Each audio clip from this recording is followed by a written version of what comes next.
Okay, well, good evening, everyone. I want to welcome you to our webinar on how we can encourage cycling locally.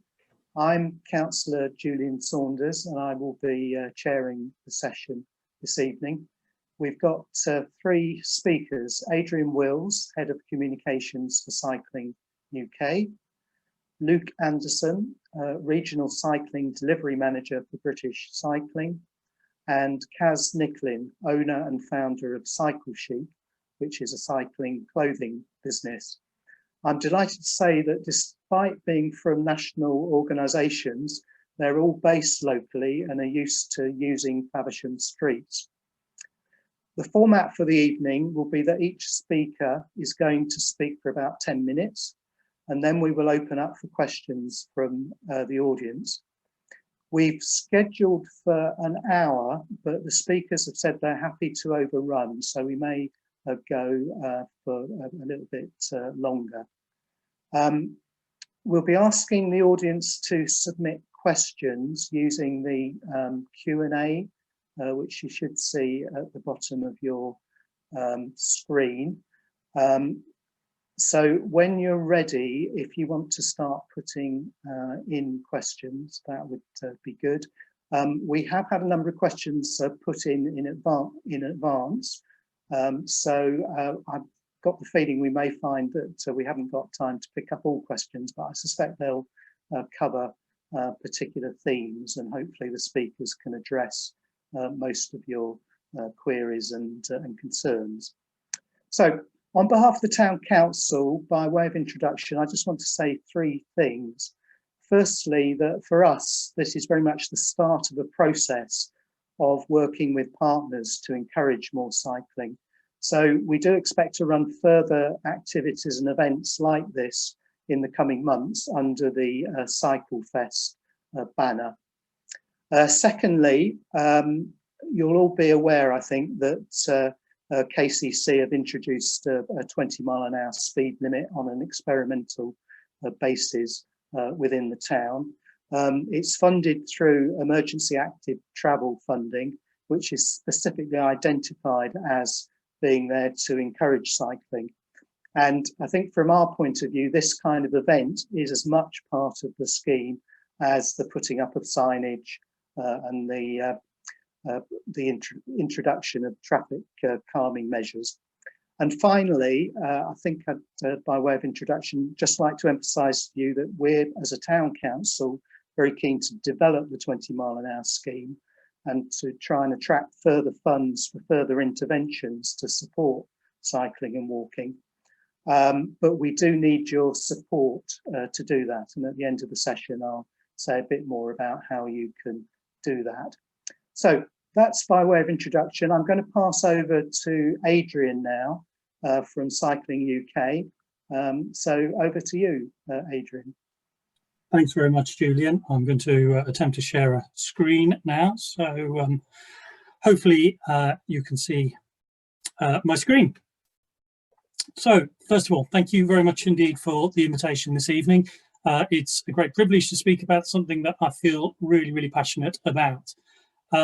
So as a way of a little bit of background, as Julian said, I'm the head of communications at Cycling UK, the national cycling charity. I also happen to live in Luddenham. My wife and I have lived in Faversham for more than 20 years. I love Faversham for cycling. It's a great place to be a cyclist. It's not only easy to cycle into the town, but there are many great places to explore by bike on the doorstep too, both on the road and off.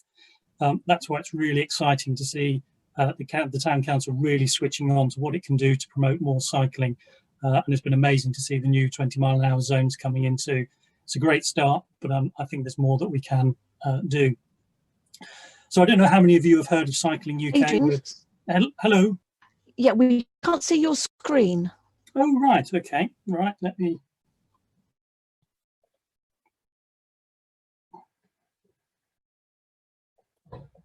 see if I can sort that. So are you seeing me? At the moment, yes. Yeah, we can see you, Adrian. Yeah. Right, let me try screen share again.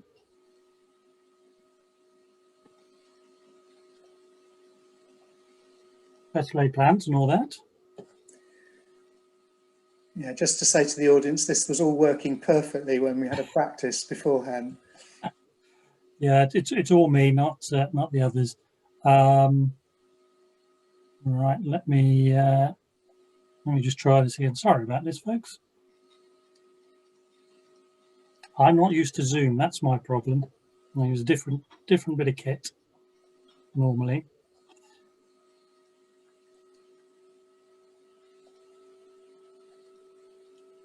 How about that? Is that? Yeah, that's excellent, right. Adrian. Yes, that's. I missed the special button that said share. That was a key button. So let me move on. Where did I get to? Right, I was here. So I was just saying, I don't know how many of you have heard of Cycling UK. We're based in Guildford, but we have staff across England, Scotland, Wales and Northern Ireland. You might have heard of us as the CTC, the Cyclist Touring Club, and we were formed more than 140 years ago in Harrogate. But in 2012, we became a charity, and in 2016, changed our name to Cycling UK to better reflect what we're doing as a charity. And that's predominantly trying to get more people cycling and improving conditions for cycling everywhere. We don't do sports, particularly that's Luke's side of things on British cycling, but we do have a large membership base of around 75,000 members, plus hundreds of groups across the UK who put on rides and events every week. Groups like the Swale CTC, which are based in our region, but we also hold the annual Bike Week every June, the Women's Festival of Cycling, and this year we've put on our inaugural World's Biggest Bike Ride, which was held in September, which we're looking to repeat again next year. So what's the problem that we're trying to fix? Well, it's pretty stark. Cycling rates in the UK are pitifully low. In fact, less than 2% of all journeys are made by bike in this country, and that's a stat that's hardly changed for the last 17 years. So you can see from this graph, hopefully, this is a graph of cycle traffic estimates from 1949 to 2018. And you can see we saw a considerable drop in the number of journeys carried out by bike. And that's predominantly because motoring became more affordable and more accessible. And then from the early 70s, you can see how cycling levels have basically flatlined. So to put that into context, around 90% of people in this country say they rarely, if ever, cycle. That's equivalent to about 42 million people. Although there has been a little bit of a glimmer of hope during the first lockdown when people were avoiding public transport because they were trying to avoid picking up the virus. And we were all encouraged to go out, get some exercise because there wasn't much else to do. Cycling rates went up by as much as 400%, although sadly we're seeing those dropping down a little bit again now. This isn't a problem because people don't have bikes. We know that about 42% of the population either own or have access to a bike. And that goes up massively for children aged 5 to 10. 83% of those have bikes. But somewhere along the journey, we're losing them. They are dropping off.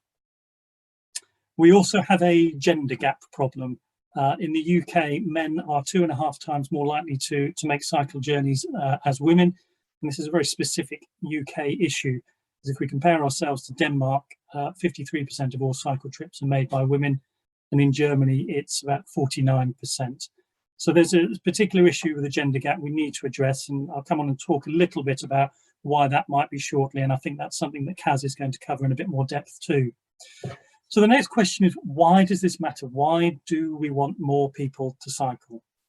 Cycling isn't the solution to all our societal problems, but it does tackle an awful lot of them, particularly if you can swap out short journeys of a few miles or those of about under 15 minutes, change those from the car to the bike. Why? Because it's good for our health. It's great for our mental well-being. It's good for tackling air pollution, tackling climate change, and it's even good in our big cities to beat congestion.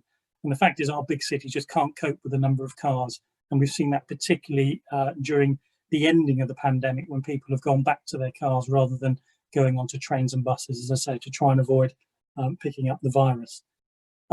To emphasise that point, let me share a few eye-watering facts with you.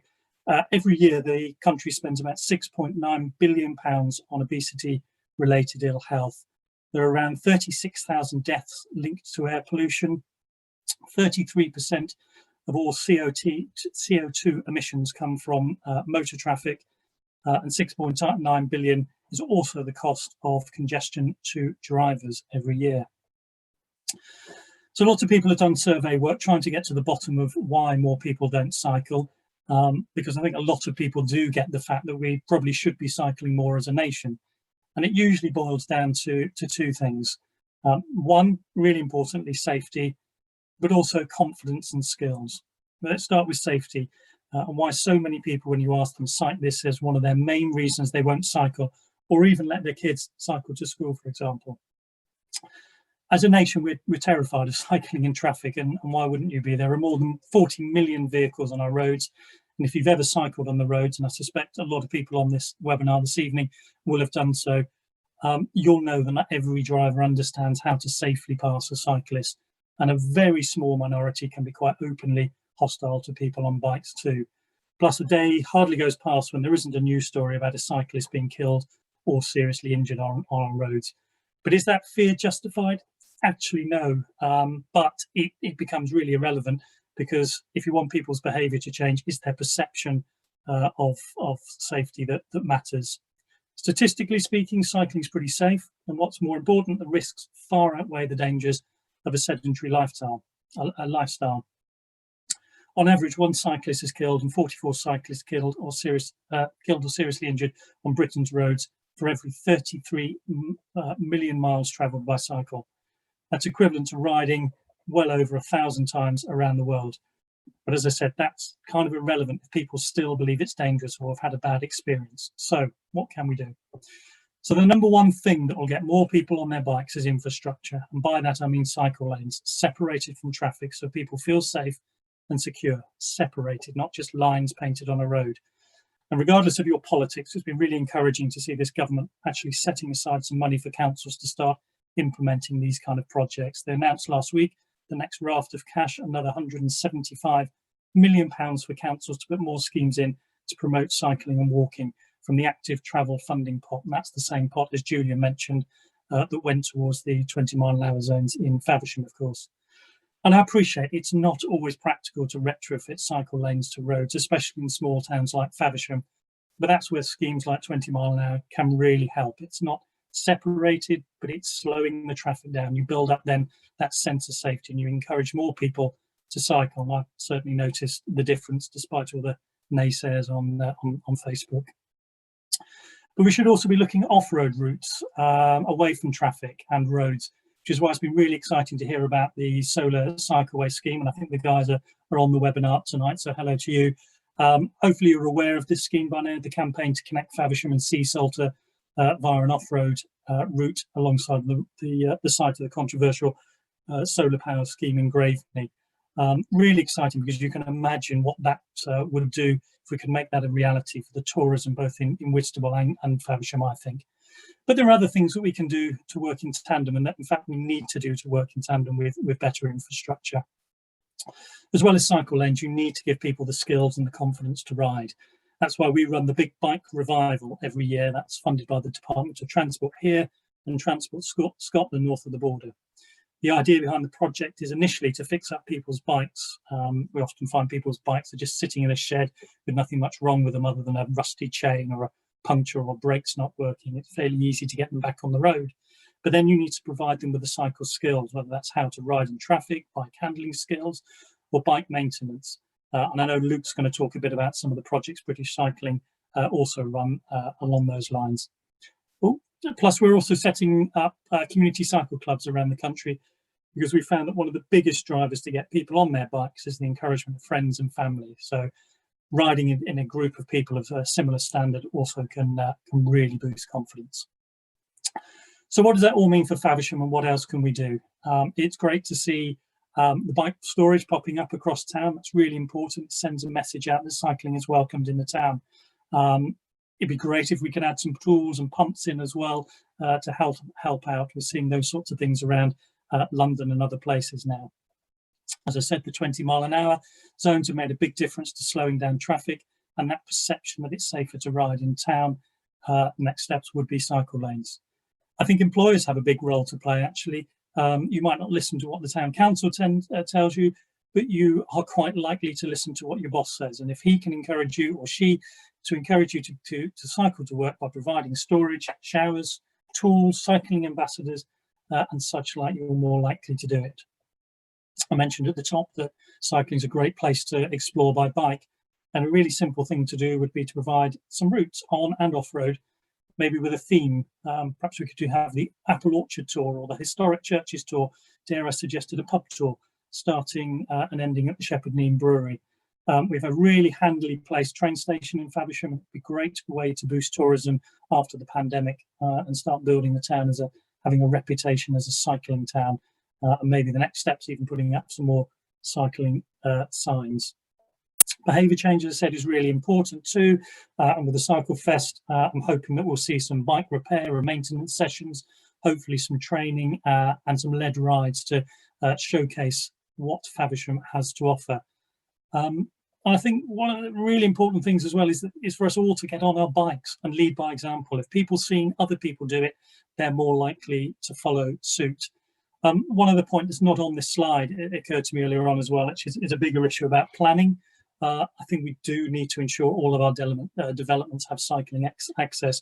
We've seen a lot of development recently in Faversham, and I was looking at the new Aldi about to open up on the Ashford Road. Wouldn't it be great to be able to cycle up there to do your shopping? But trying to tackle that A251 and all the lorries that go up there make it quite an unappealing and unrealistic prospect. So unfortunately, there is no silver bullet. It does take investment. It takes time and commitment to get more people cycling. But I think education is a crucial part of that. And there's always going to be a section of people opposed to cycling, and those people who are never going to get on their bikes or physically can't get on their bikes. And that's fine. But this is about focusing on those who might consider cycling. How do we encourage and inspire those people?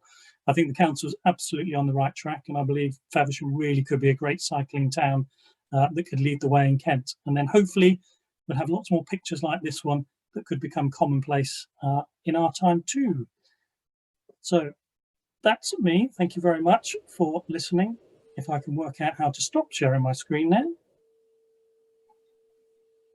Okay, thanks very much, Adrian. That was a really helpful introduction from the top kind of down to the local, and I think you've given us a lot of food for thought, certainly as a town council, as to how we can move on and start to encourage people to cycle more. So it looks as though the screen is clearing. I'm going to hand over to Luke now, who probably needs a little bit of time to get his screen up, but here we go. So Luke, over to you. Hello everybody, I'm Luke Anderson, British Cycling Delivery Manager for the South East region. This evening I'd like to give you an intro to some practical ways British Cycling can help more people ride. British Cycling is a membership based organisation with 165,000 members, 24,500 of those are in the South East. We're probably best known for success in sport, with Great Britain cycling team dominating the last 3 Olympic cycles and ever-increasing victories at World Championships and Grand Tours. However, what we're really about is transforming a nation, using that elite success platform to inspire more people to ride more often. We're not a profit for organisation, and all our funds are invested back into cycling. Cycling, as Adrian said earlier, can help tackle many of society's most pressing issues: congestion, air quality, physical and mental health, and crucially reduce the burden on the NHS. So this year we've seen a change in attitude towards cycling through the pandemic, in a reduction of traffic, which was almost switched off overnight, more leisure time for people on furlough, restrictions on freedom of travel, and permitted exercise remaining a chance to get out. Lots of folk just naturally felt pointed towards using their bikes. So many dusted off old ones in the shed, and vast amounts went out to buy new bikes. Overall, in the UK, cycling's seen a significant increase, mainly in part due to COVID-19. Luckily, through the summer, we saw good weather, although it might be a different picture in the winter months. So in response, we launched Let's Ride Local, our dedicated one-stop shop for microsite for new riders. This has got details such as latest government guidelines, mental health campaign, hashtag take 2020 for a ride, cycling tips and advice for new riders, advice for family riding and kids, and some more information on our campaign in work, hashtag choose cycling. Ready Set Ride is our free to access resource for learning to ride for young people. Check out readysetride.co.uk for more details. Here is a short video to tell you more. I'm hoping the audio works fine on this. We did test it earlier.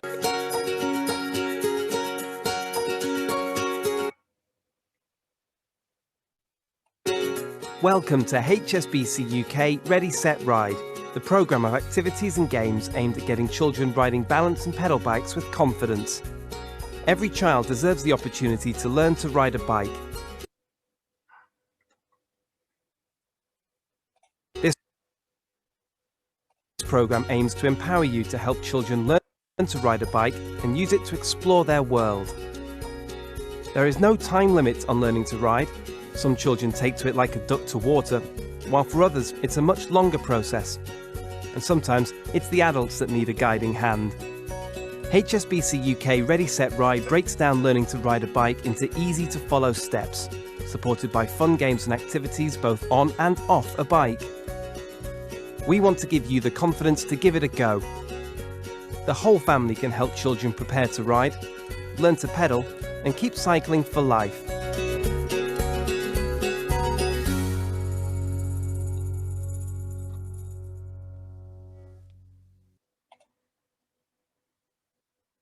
Go Ride is our national youth development programme.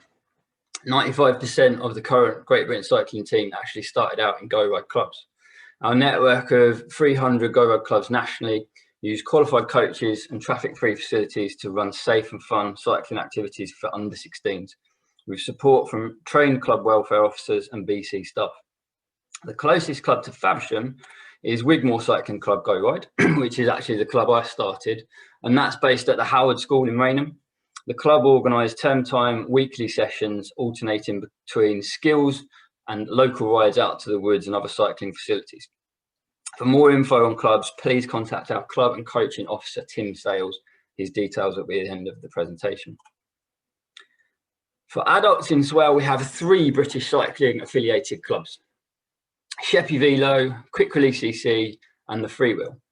Clubs are a great way to learn more about cycling and to help add in a social element to enjoy your riding more, with increased motivational support, knowledge, events access, training, mechanical advice, etc. Many clubs are perceived to be elitist, but the local ones are very friendly and not too race focused. One of British cycling's key priorities for 2021 is to support clubs with improvements in diversity and inclusion. Our regional membership is 82% male. So encouraging more female riders and those from BAME backgrounds to ride with us will be a very important task if our sport is to become truly reflective of our diverse local communities. Breeze is our women-only lead ride programme designed to decrease the gender gap in cycling participation. In Swale, we have some very proactive champions who take out women on easy to challenging rides, which are all risk assessed. Claire, Louisa Jane, Angela and Fiona, to name but a few, will be glad to help more local ladies get onto 2 wheels. You can view routes, book rides and chat to ride leaders and other participants via letsride.co.uk/breeze. So this is a good way to overcome pre-joining nerves or a lack of knowledge for new riders, or just make some new friends with common interests. All the rides are free, nobody gets dropped, and there's usually a cafe stop for some social time too. Currently, due to COVID, the programme is paused, but will resume quickly once guidelines allow. Commute Smart is our education series aimed at normalising riding for work or to school. The videos feature a lack of lycra, sometimes no helmets too. We have a similar education series for recreational riding, racing and mountain biking. Take a look at the short video to get a feel for the practical hints and tips.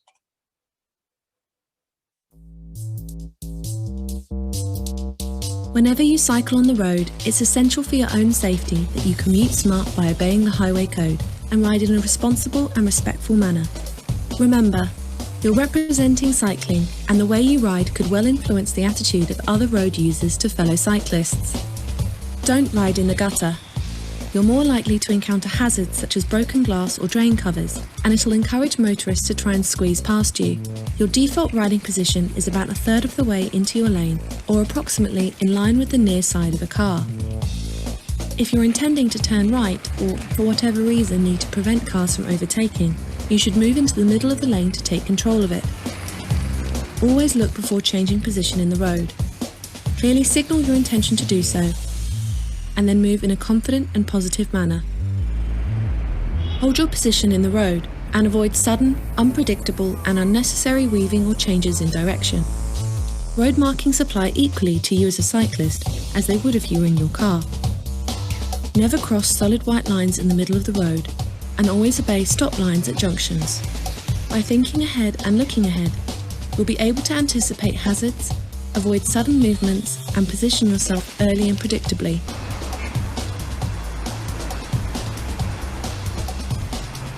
Unless clearly marked as a shared cycle pedestrian lane, cycling on the pavement or any footpath is illegal and dangerous for both you and pedestrians.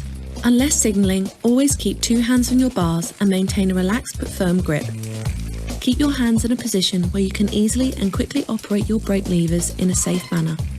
Especially if riding in a group, avoid sudden braking and try to avoid locking up your wheels. No exceptions, no excuses. Never run red lights. It's dangerous for you and is guaranteed to annoy other road users.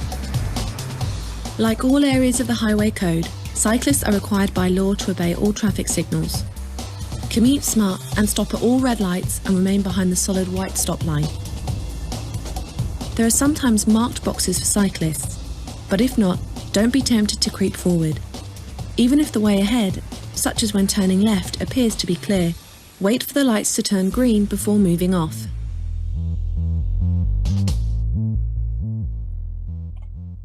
We've also got a commute membership at £39 annually for those who wish to take out insurance for extra peace of mind and receive a few other benefits too. More info at britishcycling.org.uk on our membership programs.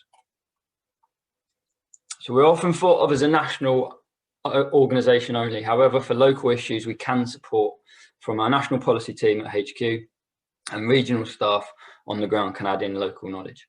We're happy to work with other partners on hyper-local issues such as the Solar Cycleway to raise the profile of projects and give guidance on how to effectively work with local groups and authorities. British Cycling was supportive for the proposed changes to the highway code recently. We consulted with membership and responded to key points. Our response made clear the intentions of the new document to give more protections to vulnerable road users were welcome. But some areas didn't go far enough to remove some ambiguity, for instance, about riding in pairs. Current administration has shown commitment to cycling through the gear change document, with increased government funding and a priority to support fit-for-purpose infrastructure and training for all, not just children. KCC was awarded £6 million in funding for cycling, and all Tranche 2 funding projects will be consulted on before implementation. Adult bikeability training is already provided at 6 Kent locations, including Faversham, and Miranda, who is on the call from KCC Highways, can give more info if required later. Our research shows that 8 out of 10 people support measures to reduce road traffic, and 2/3 support reallocating space for active travel. But we do need to make sure that local authorities don't hear only the vocal minority who want the status quo. Central government, local government, British Cycling, Cycling UK and Sustrans are all aligned to make the most of a once-in-a-generation opportunity to make Britain a great cycling nation. We hope you are on board for the ride. If you need any further support from British Cycling, please do contact us. Thank you. I will try and stop sharing my screen. Okay, thanks very much, Luke. That was a really good overview of the kind of support that British Cycling can give both local communities and individuals. And I know you've said that you'd be keen to do more work with us locally. So hopefully we can pick that up. Okay, now we're going to move on to our final speaker of the evening, who's going to focus, I think, more on engaging women more in cycling. So it's over to you, Kaz. Hello, I'm Kaz. I run a business called Chic. I'm afraid I don't have a lovely slick presentation, so I'm just going to chat. And I do have an image to show everybody halfway through. So I run Chic. We're an online retailer for women's cycling accessories, and actually it's not even so much clothing, it's accessories, helmets, bags. It's all things that try and help women cycle in their day-to-day. So it's not sort of saying you need to be fully lycra'd up and spend thousands of pounds on equipment. It's like, here's a helmet that will help to keep you safe, here's a bag you can get your laptop in to get to work, and just really functional but attractive items that help people fit cycling into their everyday life. I'm also the author of the Girls Bicycle Handbook, and I've written about women and cycling for the Times and the Guardian and various other newspapers. So it's a subject really close to my heart. And my inspiration really was I started cycling in London about 13 years ago, and I had been put off for a long time. I was petrified, and it's, you know, interesting, Adrian and I have spoken before about this, that safety is just the biggest barrier, particularly for women, and it comes back and back again. And this was the position I was in. I lived in London, I didn't know how to drive, so I had no idea how the roads worked. You know, it was unsafe for me really just to jump onto a bike. So it was a huge barrier. And also I felt like the image of cycling was just really sort of just didn't interest me. It was very male orientated. It seemed to be quite sporty. Everything seemed to be really sort of black, and there was nothing about it that felt like it was for me. So I was sort of sitting on the fence for a long time thinking, you know, shall I, shan't I? And the thing that really tipped me over the edge was I was in Battersea Park and I saw a woman cycling through the park on a Dutch bike, looking absolutely gorgeous, really stylish, totally kind of vintage. And I was like, that is so cool, I want to do that. And from then, that was it. I found myself a second-hand bike, and I got some cycle training, which was absolutely invaluable. And I've been a huge champion of cycle training ever since. I would say to anyone, I mean, people perhaps on this call already cycle, but if anyone is scared of taking that plunge, a lesson is just one of the best things you can do. And the fact that we've now got some lessons going on in Faversham is fantastic. But I think it's getting the message out there that a lesson doesn't have to be for kids, you know, adults can take cycle training. And I had a one-to-one lesson, which was just absolutely amazing. So it was safety, and it was the image that was the big barrier. But once I'd started cycling, I absolutely loved it, and I was reaping all the benefits. And I sort of felt this need to sort of shout from the rooftops to other women, you know, you've got to get over those barriers. It doesn't have to be like that. You don't have to wear lycra. You don't need to be cycling really fast all the time. We can take this much more European approach, where people just jump on their bikes and they don't change their clothes. They just wearing their regular stuff. They don't cycle fast, so they don't get hot and sweaty. And I think sometimes in the UK, for some reason, cycling has been seen as a sport, and that puts women off. And I think that's a big shift that we need to see in a town like Faversham, to get people to actually cycle to work, to Sainsbury's, to, you know, just those day-to-day trips. It's not a sport, it's an everyday mode of transport. So I did a lot more. I was hugely inspired, and I wanted to get the message out, and I started writing a blog, just really trying to help other women. And I did a lot of research, and I spoke to a lot of women who didn't cycle, and the resounding sort of answer I would get, I'd say, people would say to me, I would love to cycle, but, you know, and there was an enthusiasm to cycle, but there was a but. And I feel like there's possibly some of that in Faversham. There's an enthusiasm, and I think the fact that we had so many, unfortunately we couldn't run Cycle Fest originally back in April, but the amount of people that were interested in that event was really, really kind of promising. That there does seem to be an energy and an enthusiasm for cycling. So it's maybe we need to ask the question, what are people's buts? They might want to cycle, and people always say to me when I'm, you know, cycling with my little one on the back or whatever, they're like, oh, that looks so great, you know, I'd love to do that, but it's kind of, but for whatever reason I feel like I can't. So I think something that would be useful is that if we try and understand everybody's butts and everybody's barriers within Faversham, and it would give us a really good overview of how we sort of come in and solve some of these problems for people. And when I spoke, I'm just going to share my screen now. Oh, can everyone see that? Yeah. So it was 3 very clear categories when I started doing the research and talking to women. And again, you know, it's similar to Adrian here. Safety, safety, safety. And I think for women, it's about confidence, and cycle training and cycle groups that Luke also talked about are so key, like getting people together, getting people buddying to where if you cycle to work, you can buddy with a more experienced cyclist, and all these things that just help people get over it. And obviously the fact we have the 20-mile-per-hour scheme now is fantastic, and it's such a good basis to try and tell people, look, the traffic is not going that fast. You have got every right to be on the road with the traffic. And I think it's trying to get that across to people. People think, oh, you know, if I'm cycling, I just want to be on the pavement. I don't want to be next to the cars. And it's kind of saying, well, we're slowing the traffic down. So, you know, have a go. So yeah, I think, you know, as a town, if we look at people's specific safety issues, and, you know, in an ideal world, we have off-road cycle routes that take us to every point in Faversham and we solve the problem, but that's perhaps not realistic. So it's trying to find ways that we can change infrastructure that are realistic, but that will really help people get to those key routes, whether it's into town, whether it's to schools, and they don't feel like, you know, for me, I can cycle fairly confidently now, but when I cycle with my daughter on the back and then my elder daughter in front of me, and we're trying to get into town from Lower Road, it's difficult. We've got to stop, we've got to get off, we've got to wait, we've got to cross, because it's tricky. So it's trying to find maybe all those junctions, those difficult points for people, and make it easier. But the second sort of area is the FAF. I group it together as the FAF factor, but it's a huge sort of medley of logistical issues that people have that put them off cycling, and a lot of, again, Adrian talked about this, is having a bike that works. And I have so many people say to me, oh yeah, but I've got a bike, it's in the garage, I think it's got a puncture, I don't really know what to do with it.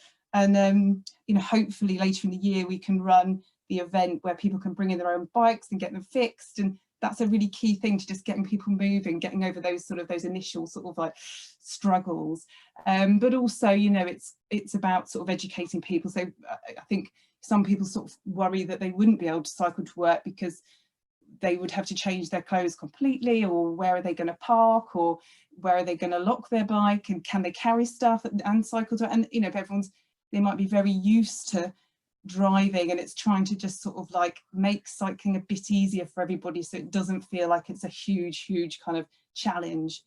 And the image of cycling, I think, is a really important one, and it's changed dramatically over the last 10 years since I started Cycle Chic. It has become quite fashionable and quite desirable, and actually what we found with Cycle Chic is the thing that was holding women back initially was that the image of cycling felt quite square and quite kind of, you know, masculine, sporty.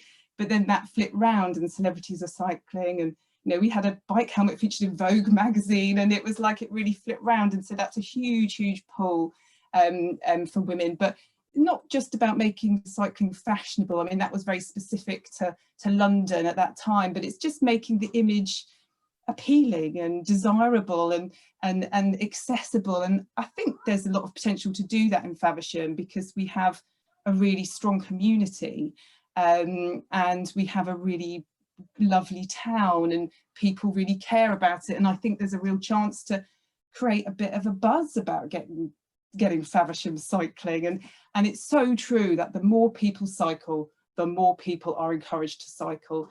And there's a lady who I see cycling with a cargo bike, and she drops one child at Moonbeams and then she cycles to St Mary's, I think, and she looks amazing. And I think she's an inspiration, and I think role models are really key to getting women to cycle. So I agree that we all, as all the cyclists in Faversham, need to get on our bikes and set that example and encourage and help other people in the town to have a go. If they're feeling a bit nervous, give them the encouragement they need to have a go, and hopefully we will become a cycling town. Thank you.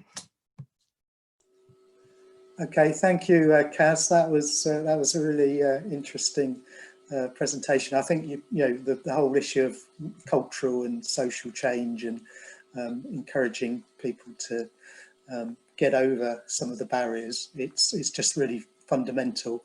I mean, we spend a lot of time on the town council thinking about changing the physical infrastructure, but it's changing people's minds that is really fundamental. Okay, well, I hope everyone's enjoyed those 3 introductory presentations. What we're going to do now is to try and take some questions. There's a number of questions that people have asked during the session, and also there were a number of questions that people submitted in advance. So what I'm going to try and do is to group the questions into themes and to ask the panel to talk around those themes, and hopefully we will manage to pick up most of the concerns or questions that people had. So the first theme that's come up is to do with the physical infrastructure for cycling.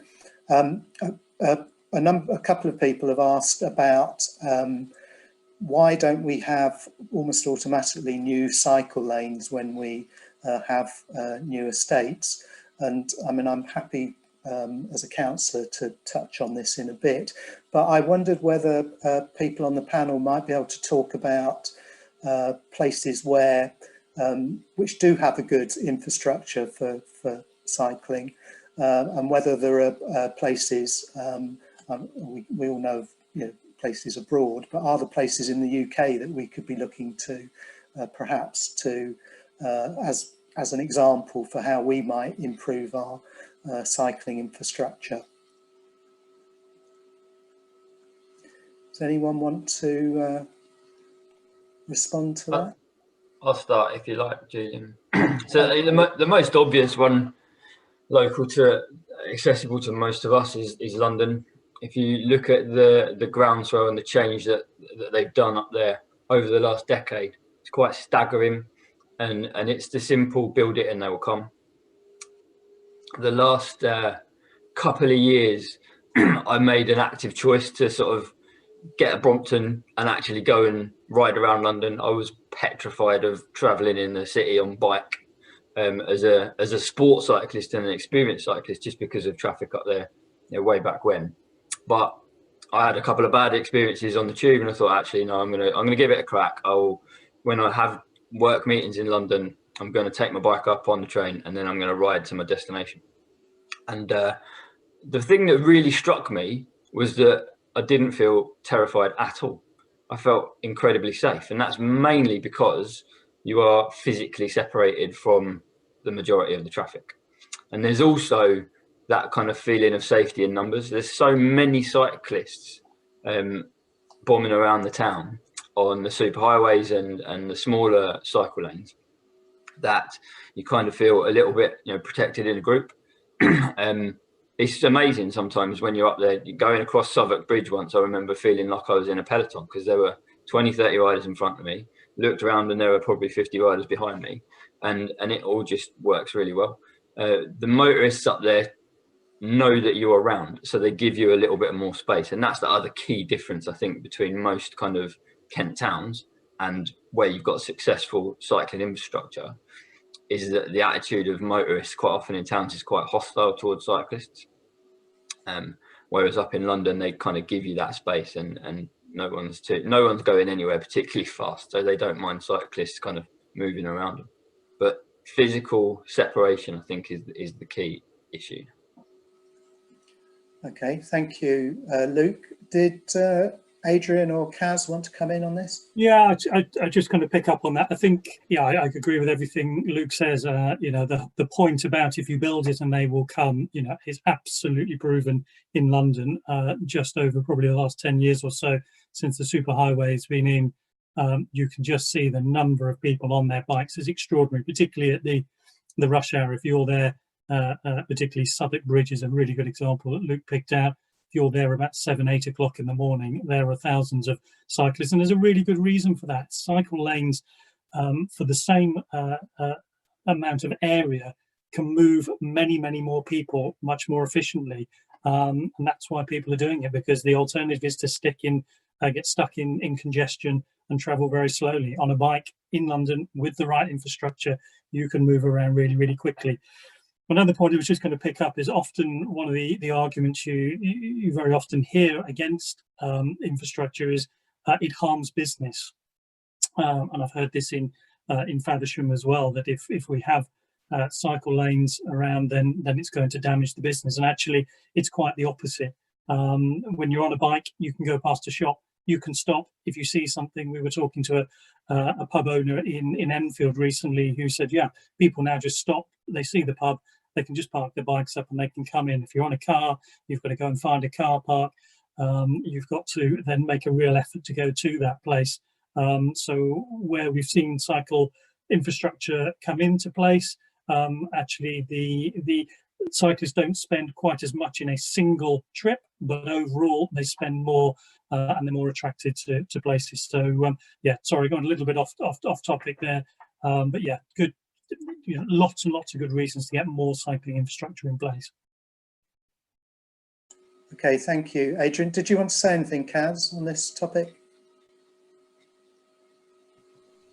No, all I need to say is that I need to run and get my computer charger because my okay, fine. We'll see. 2 minutes. I'm really sorry. Okay. Before we move on to the next question, I was just going to briefly say that I mean, I'm a relatively new councillor, but my impression, even in the 18 months I've been a councillor, is that there's a sea change going on at a town level. The town council's preparing with community organisations a new neighbourhood plan, and there's definitely a theme around trying to make Faversham a walking and cycling town as part of that. At a Swale level, Swale's working on a new local plan, and that will mean that there's a fair amount of new development around Faversham, but there's definitely a concern to try and, as part of that, have a modal shift towards active travel and to try and create routes from the new developments into town. And certainly in my dealings with KCC highway officers, I think they're becoming more and more sensitised to the fact that when there are new developments, in transport terms, they need to be thinking about walking and cycling, not just about building bigger roads so that more traffic can go along them. So I think things are moving, but it's a slow process. And I think in Faversham, we're probably starting from a low base compared with where things are in London. Okay, I'm going to move on to another kind of group of questions, and this relates to employers and businesses. Adrian briefly touched on this, and Luke touched on commuting, but the first question we had externally was, are there examples of employers who've successfully promoted cycling in their workplaces that we could learn from? And we also had a question about the cycle, encouraging cycling to work for more people who aren't perhaps full-time employees, who don't get support through things like the Ride to Work scheme. And yes, so if anyone wanted to pick up on that, examples of employers that have managed to persuade their employees to start cycling that we could learn from. Yeah, well, I'll pick up on that one, Julian. Yeah, we run a scheme called Cycle Friendly Employers, which is exactly that. It's a gold, silver, bronze award system which we award to businesses who go that extra mile to get more people cycling. And as I said in the presentation, it is about things such as providing secure storage. It's about providing showers. It's about just having somebody on in the location who can talk to you about cycling and a bit of advice and talk to you about routes. Routes is really important for people, trying to find the best route, the safest route. It's about providing tools. You know, it could be as simple as a puncture repair kit as well. And I, you know, I really do believe this is one of the keys to getting more people cycling, because if we can get employers encouraging their employees to go and ditch the car and go by bike, that is going to be, you know, that's going to tackle a huge number of people. We've got lots of people signed up. I'm trying to think, there's some that are coming through the system, so I may not be able to say yet to give you specific examples, but yeah, lots of big organisations are really beginning to understand now the power and the benefits of becoming cycle friendly, mainly because, you know, the payback for an employer is that people who cycle to work tend to have fewer sick days, tend to be healthier, tend to be more productive. You know, the studies are there. So yes, really encouraged if we can get employers encouraging people to cycle rather than take the car, and that's going to be a huge step forward for us. Okay, thank you, Adrian. Kaz, do you know of examples of employers that perhaps encouraged women successfully to cycle more? I can't think of any specifics, but you know, the cycle to work scheme is really good, and I know, you know, as a retailer we've been looking into it, and I know a lot of retailers do offer, you know, are part of it, so it's an excellent way to help people get all the stuff and get started and make it affordable. I think, yeah, I don't know, I can't necessarily think of a specific employer that gears towards women, I'm afraid. Sorry. Okay, Luke, did you want to come in on this? Yeah, I've not got a lot to add from what Adrian's already said, but we did a big bit of research with HSBC a couple of years ago on something called State of Cycling. So we surveyed all of our membership, and one of the key things that came back out of that was that we need to encourage employers more to let people ride. The three main barriers out of it were safe cycle storage. Bikes these days can be quite expensive, so you're not going to want to ride to work if your bike's not going to be there when you go home. So that's a real key one. Access to showers and changing facilities was the next big barrier. And the last barrier was access to good cycling equipment. So schemes like Cycle to Work, the last few years have really grown. You can increase your spend now. They're also open to e-bikes, which I've seen as a question in the chat earlier. So that's something you can get through those schemes, and you can get equipment, safety equipment as well.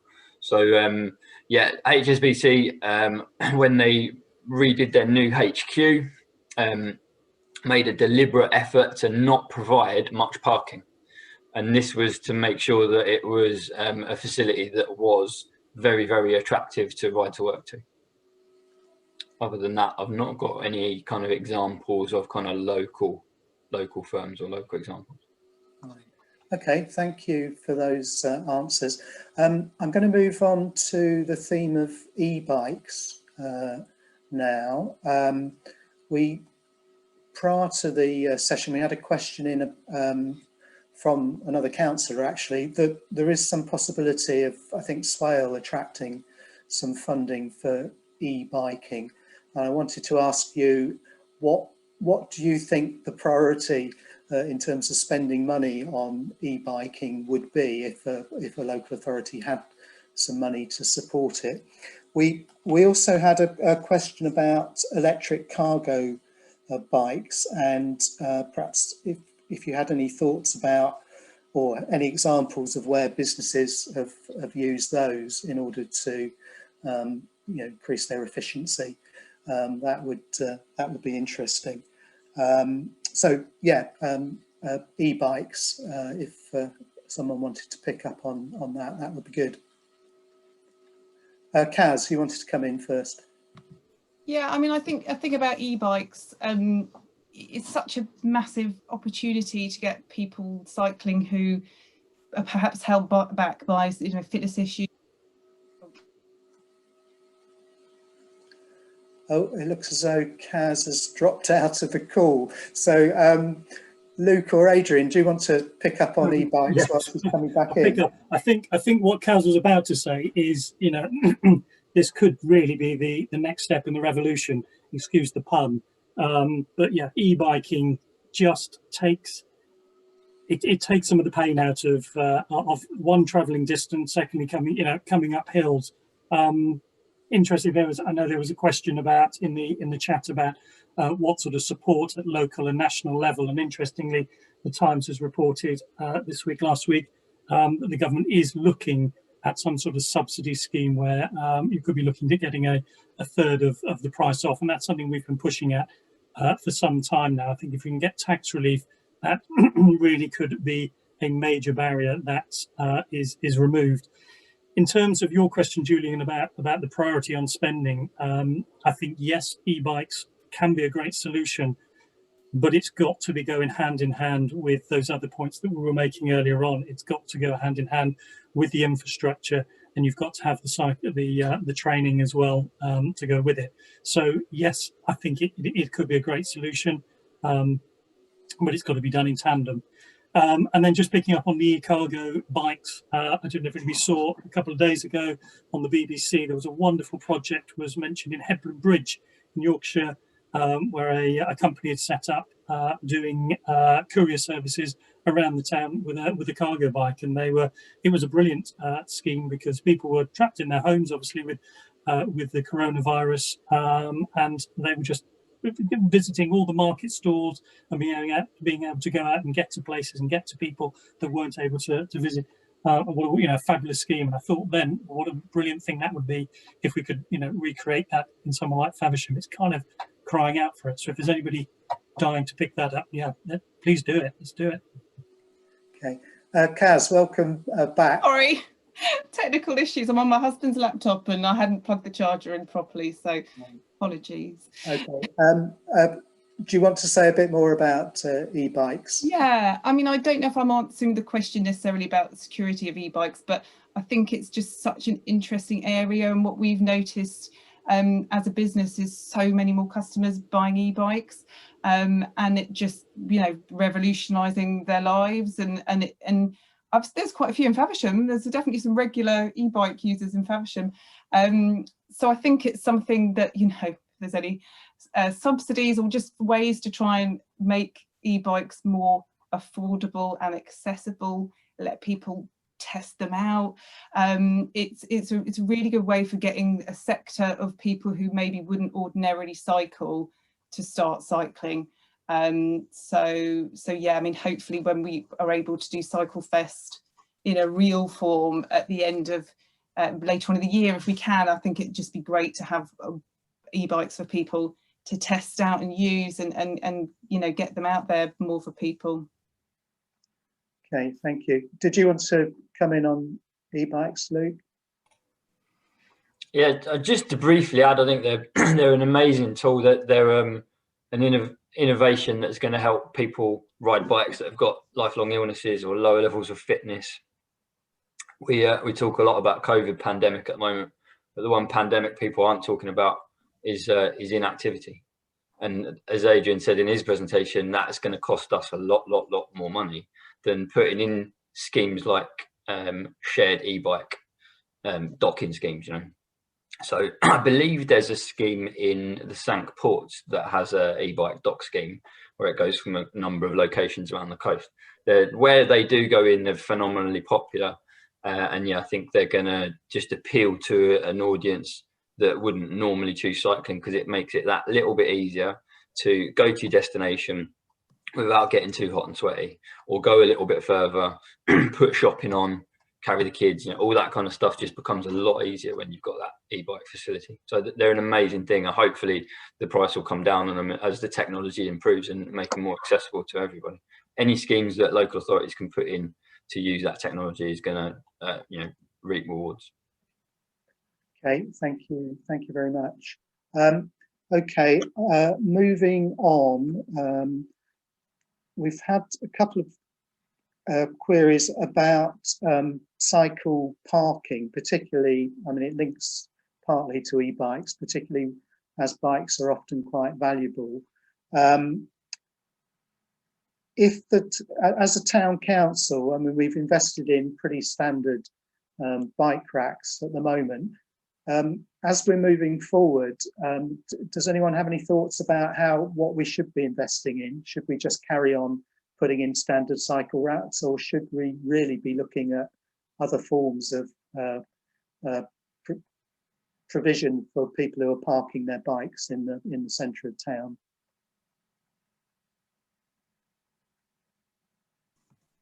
Anyone want to? Kaz, you wanted to come in on this? I think, you know, the cycle parking of Faversham at the moment, to me, seems quite good. I find that I'm often the only person at that rack just outside Wetherspoons, and there's loads of space, and I have not a really expensive bike, but quite a nice bike, and I park it there with a secure lock, and it's never been stolen. I've left it there overnight a few times and I've forgotten about it. So I don't, you know, I wouldn't want to say that it's risk-free, but I think we've got some quite good cycle parking at the moment, and it's almost just we need some more people to come and use it. One thing I would say for cycling with children, cycling as a parent, and this is something I've had, you know, since I've cycled with both my kids, so like for 12 years now, when you have a bike with a child seat on the back, it's very difficult to get off the bike and get your child off the bike unless you can lean the bike against something, because the weight of them on the back, it will topple over. And I have done so many, I have looked like such a, oh my God, awkward situations of trying to hold the wheel between my legs and get the kid off. So I think something for cycling parking outside schools or nurseries is cycle parking that has, whether it has a wall or something really stable that you can lean, you know, a big chunky bike with a bike seat against. And I think that's maybe a reservation of a lot of parents have. And I think Amanda put that on the comments, like it is such a, you've got so many other barriers to cycling as a parent, because you've got a child to look after, you've got all their bags and all their stuff. And sometimes put cycling into the mix is just too difficult. You just say, oh my God, I can't do it. But there are some parents that cycle in Faversham, and you know, and it's really, really inspiring. But I think for facilities and parking, it has to be really cleverly thought out at schools. If you're trying to get massive amounts of people cycling their kids to school, you've got to have somewhere really safe and easy for them all to stop, park up, lock up, get kids off seats. And I think that would make a massive difference if there was that kind of facility to hopefully kind of really, you know, encouraging more parents to have a go and cycle with their kids to school. Okay, thank you. Adrian or Luke, did you want to pick up on this question? Well, I'll just say quickly, I don't think we need particularly more secure cycling parking. I think more of it, as Kaz said. I think if you can have it more widely around the town, outside schools, is a brilliant idea. It just sends that message, doesn't it? It just puts that into people's minds. There's nothing worse than going around a new town and trying to find somewhere to park your bike up. I think what we've got is great, but I would just say let's have more of them and make it more prevalent. Okay, thank you very much. The next question I've got is about adult cycle training. The KCC, and it's fantastic, have decided to make Faversham one of their locations for adult cycling training, but we had a question about how we can effectively promote that, and also someone on the Q&A has asked about bikeability training. So I don't know, could anyone pick up on how we can almost promote cycle training for adults and get adults to take it up? I think some of you did pick up on this issue previously, but if there's any additional things you'd like to say, it would be good. Kaz, you want to I suppose just on a similar vein, really, with schools and mums. I think it could be, we talk about kind of like the low-hanging fruit, you know, of the people who are perhaps more likely to cycle but are holding back, and I think a big area there could be parents. And if you targeted cycle training specifically to people doing school run, specific school runs, and the cycle training, you know, could obviously market it through the schools and make it very specific for parents, and even showing them the best route they could take. And just, you know, that extra level of sort of safety when you're cycling with children, or you've got children on your bike. I think, you know, it's kind of about dissecting the market up a little bit and thinking, well, who are the, so you could direct some cycle training to mums, you could direct some cycle training to people who cycle into Faversham for work, and then you could promote it through employees, and kind of just trying to think about targeting specific groups of people that to make it more relevant for them.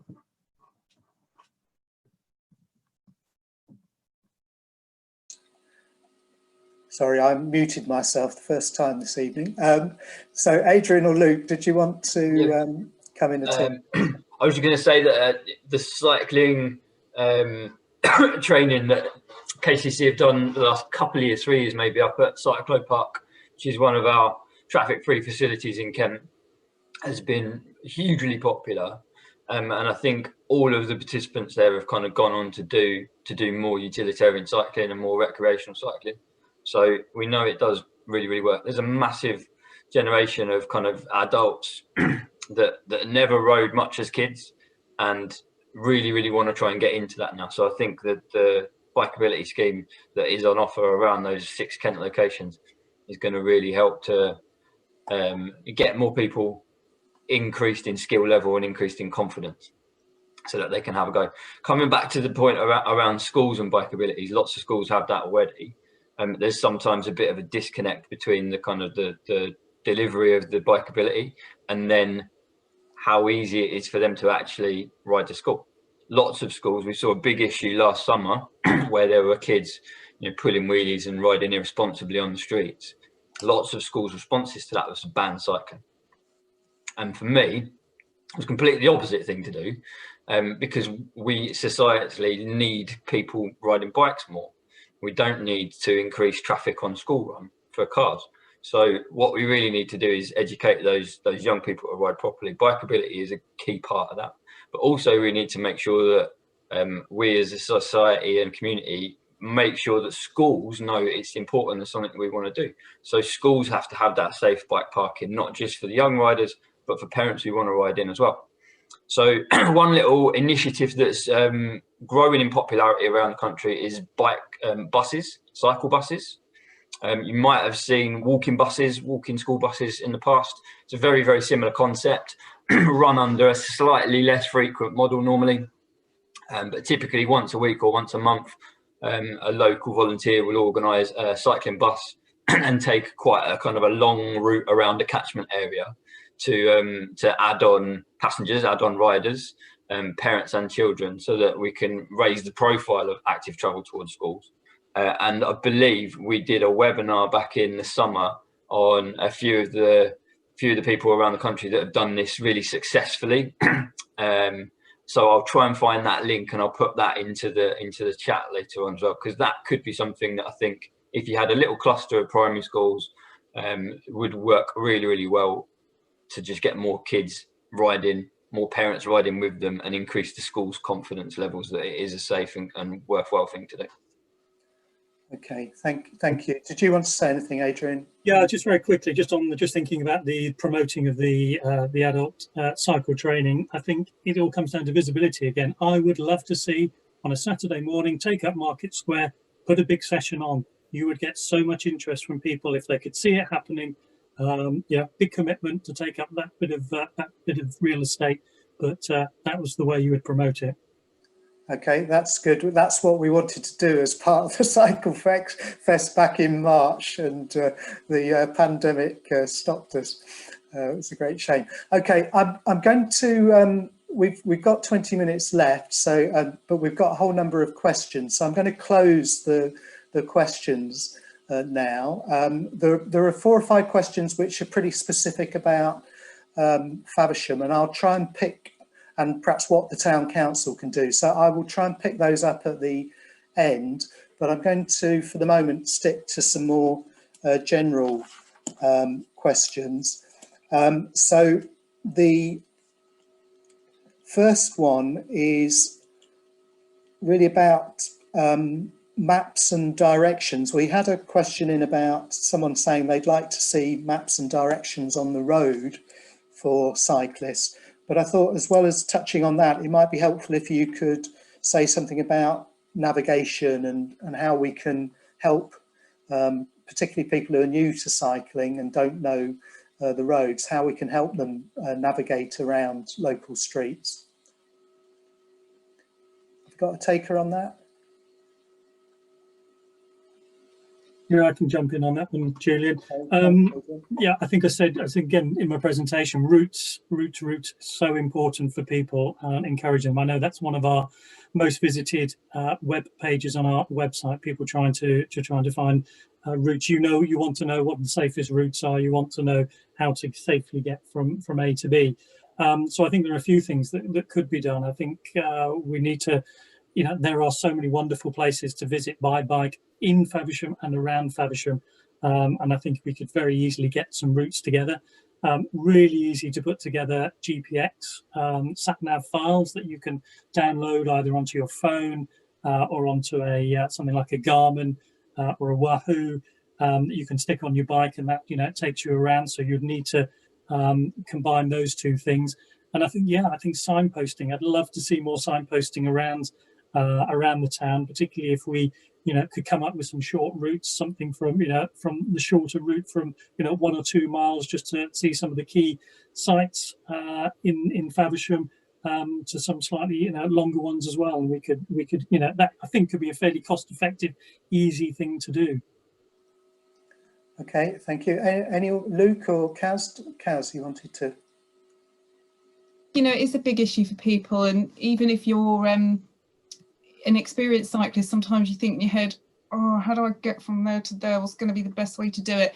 And I think just definitely routes and just like quite mundane routes. How do you get from a certain residential area to the rec? How do you get to the swimming pool? And like really simple trips to all the kind of big supermarkets, the town centre, obviously.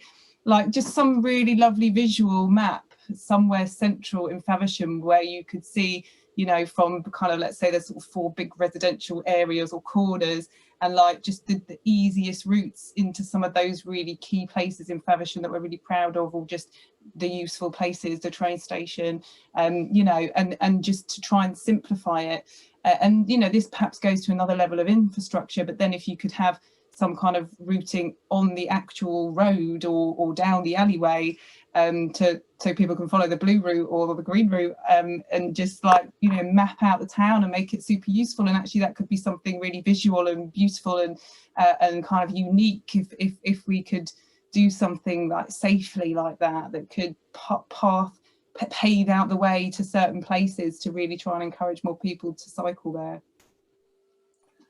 Okay, thank you. Luke, did you? Yes, I would love to see more advanced stop signs for cyclists with kind of a little bit more space allocated. And what I'd love to see is some kind of common route choices written on the floor, so that they're useless for cars, but really, really good if you're right in that advanced stop zone for bikes. And then you can go, okay, town centre's that way, coast that way, and that's just a really nice, easy, quick one for making it easier for people to plan routes. I've just put a link in the chat to our Commute Smart series. There's a little short video on there that helps with planning routes and just little common sense things. But I think Adrian and Kaz have covered the key points anyway.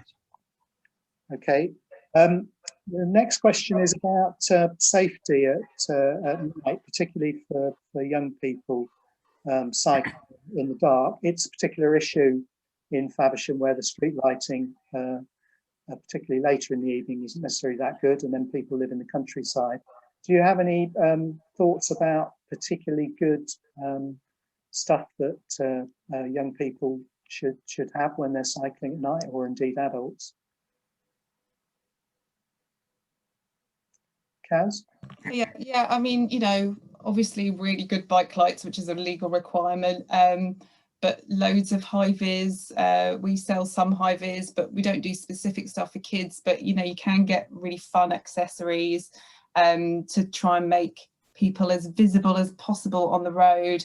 It is difficult country lane cycling at night, and that it is a struggle. But I think really as a cyclist, you can do your bit by just wearing as much, if you want to. You don't have to, but if you want to, you can kind of head to toe yourself in high vis, from your helmet to your bike clips, and just make sure that you're taking every chance to stand out there to the driver. We just bought a new light in, which we haven't launched yet, but they're called Beryl lights, and they project they're a bike light, but they project an image of a bike about 6 foot in front of you, and this apparently will catch a driver's blind spot and will catch their attention and notify the driver that there is a cyclist there before they actually notice the cyclist. So there is some kind of good technology out there, again, just to go that extra mile to make yourself really visible on the roads. Okay, Luke or Adrian, did you want to say anything on this before we move on to the next question? I was just going to make the point talking about reflectors. Just a little tip.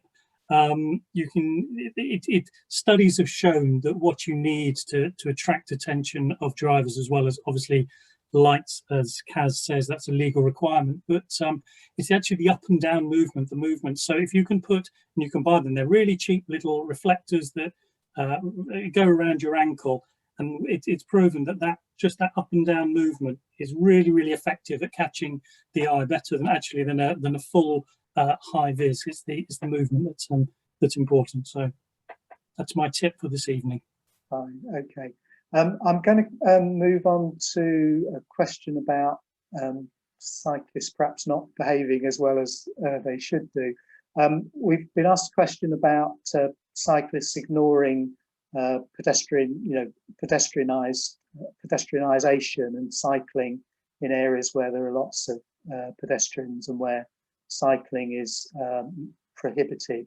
Do you have any thoughts about how we can discourage poor behaviour by cyclists? Because I certainly, it is a problem for us as a town council, because a lot of some of the kickback against things like the 20-mile-an-hour scheme is along the lines of, well, you're encouraging cycling and cyclists make it dangerous for pedestrians. Now, I'm sure you can tackle that argument, but it is an issue, and I think if we can encourage cyclists to respect pedestrians, that's good. I know it's a minority, but it is good. Have you got any thoughts about that topic?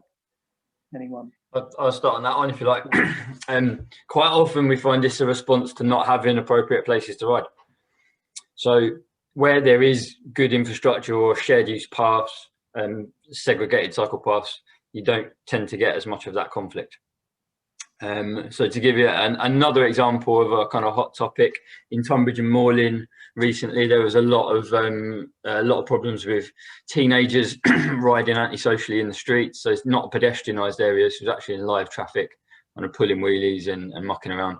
We did a project with the local authority over there, engaged with the children, the road safety teams, the police, because their initial response was just to confiscate their bikes. And fire department as well, and did a whole piece around road safety education and engaging with these young people to see what their issue was. The biggest bit of feedback they gave us was that they just wanted somewhere safe to go and ride. And so the local authority there actually done a funding project with us to try and build a pump track. Since they've done that, probably a year, 18 months ago, started that engagement, the young people have gone off to do coaching sessions up at Cllr Park.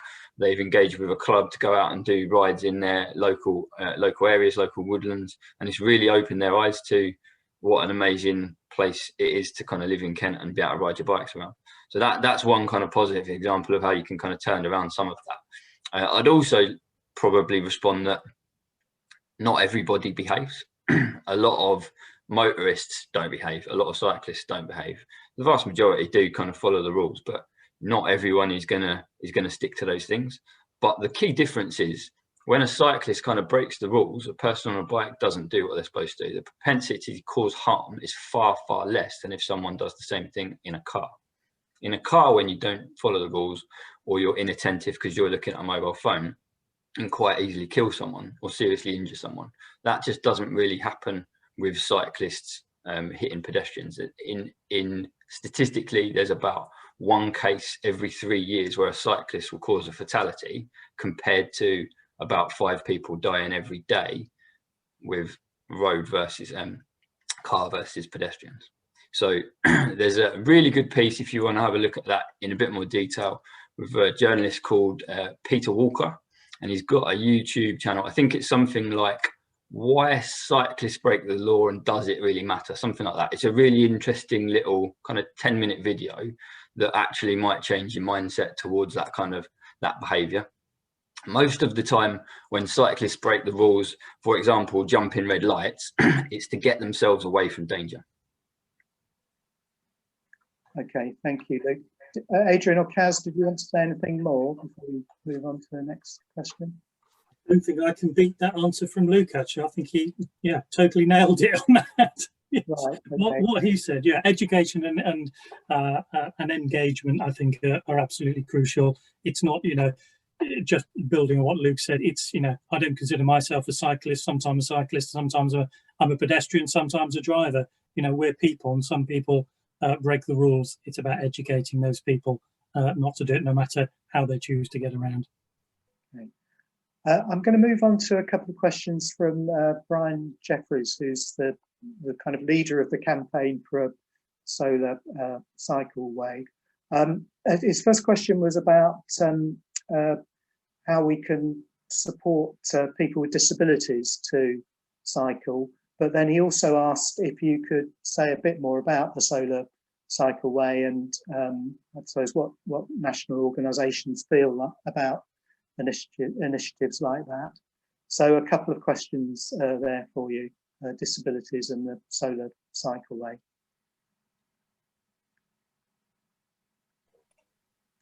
Adrian, even? Yeah, I think we were both about to talk over each other. Yeah, hi Brian, nice to see you on the webinar. Yeah, fabulous scheme, as I said I think Luke and I both mentioned it in our presentation. Really exciting. Both Cycling UK and British Cycling, I know, have been working with Brian trying to overcome some of the issues. Yeah, it's really important, isn't it? A scheme like this that shows up. This isn't just about cycling. This is also about trying to get people with disabilities out as well.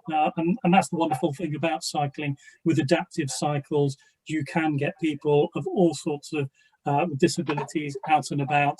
There are pretty much not many disabilities you can't get people cycling. It's about making sure you've got the equipment, but also the places to go. And so if the solar cycleway comes together, I think that's going to be wonderful.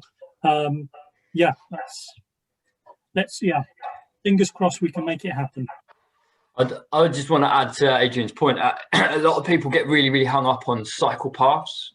And what we've learned from Chris Boardman's work up in Manchester is the devolved authority's cycling and walking commissioner. And he actually said it was a bit of a missed opportunity. They shouldn't have called it cycling and walking. They should have just called it active travel, because one of their kind of acid tests was if they build something, a cycle path or a route, it should always be able to be used by a mother and a buggy, that kind of scenario. And it's not just bikes that will use it. It will be people on scooters. It will be people on bikes, people on adapted bikes. As I said, buggies, wheelchairs. It should all be able to use that space physically separated from vehicles, and pedestrians mix that as well. That's totally fine. So the more adapted bikes, the more different kinds of active travel that can use that infrastructure, the better. Okay, thank you, Luke. Did anyone have any comments on supporting people with disabilities who want to cycle? Is that something that either of your organisations does work on? Kaz will come in as well. Luke, you go, and then. So we have, I mentioned earlier, we have a facility up in Gravesend called Cyclo Park. We have a once a month disability hub session up there, which is split into physical and learning difficulties. So we have they have a range of bikes up there, from quads to wheelchair carriers to trikes to hand cycles, tandems for visually impaired riders, all sorts of different adapted bikes, and specialist kind of staff and knowledge up there that can help people get into cycling if they have a disability or lifelong illness. There's also adapted bikes, I believe, down at Betsanger in East Kent. So there's a number of different ways for people to kind of access that equipment and get some coaching and training. Kaz, did you want to come in? I remember we chatted about this prior to CycleFest, or that didn't happen. I'm sure there was a charity or organisation, it may be someone that Luke is talking about, who would come and bring equipment for people to try, and perhaps it's something we can try and fit in later in the year and bring out these different bikes for disabled people to have a go at, and just make it accessible and on the doorstep. Might be a nice thing to try and incorporate into CycleFest. Okay, I think in the chat Miranda's mentioned an Wheel potential, yeah, wheel potential. Okay, I'm afraid we've run out of time. There were a couple of questions that we haven't picked up on. One was taking your bike on the train and the travails associated with that. I think, as I said at the beginning, this, I hope, is very much the start of a campaign, and I'm sure we will have further webinars where we can pick up some of these issues. There were a number of specific local issues that people brought up in the Q&A. One is about the Route 1 when it goes along Abbey Place into Gordon Square and onto Abbey Fields, and that it's quite difficult to manoeuvre your bike through. My recollection is the last time I came from Abbey Fields into Gordon Square that there was a change there, and it was actually a bit more easy to use. But I think if people are concerned, I mean, certainly as local councillors, we could take that back to KCC and ask if they could do more work. The A2 crossing by Abbey School, KCC seem to be quite resistant to moving to a road level crossing. I think they're concerned about the nearby road junction. But as I said before, I think they are kind of warming up to the needs of cyclists and pedestrians. And it's an ongoing campaign. And I think people who feel strongly about this should kind of carry on lobbying their councillors, lobbying the MP, who's been fairly supportive of a road level crossing, and lobbying KCC. So I think that will, I'm sure, eventually happen, but there's more work needed. Someone mentioned about the freewheel cafe, and wouldn't it be great if the town council opened an equivalent? I think that may be a bit down the line for us, but I would definitely agree. I think it's a great loss that we don't have the freewheel cafe any longer. And someone mentioned Canterbury Cycle Project, which we have approached, I think, or we've certainly spoken about approaching to be involved in the CycleFest. My understanding is it's a project for young offenders or young people who've been in some kind of trouble, and it's trying to get them back on the straight and narrow. And it would be good if we could get some involvement with them in Faversham.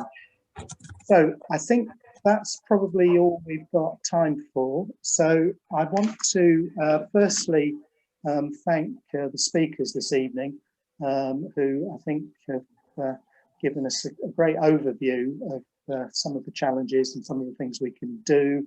And thanks for being so good at answering all the questions. I also want to thank all of you who've attended, because there's been some fantastic information in the chat. There's been very good questions, and I think we've got a very knowledgeable expert audience here. As I say, I hope we can run similar events and involve other people who are cycling enthusiasts in the future.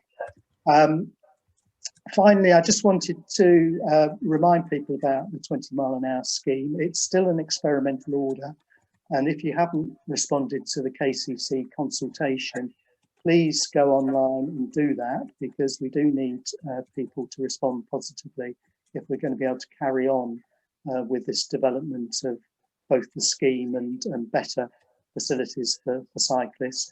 And we've also got a website, Commonplace, for the 20 mile an hour scheme, where you can tell us about local interventions to improve cycling and walking that you would like to see in Faversham. So please pick up both of those, and I'm sure Louise can forward on to people those details later.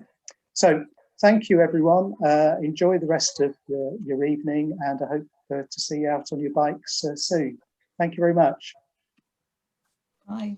Thanks. Bye. Thank you. Bye.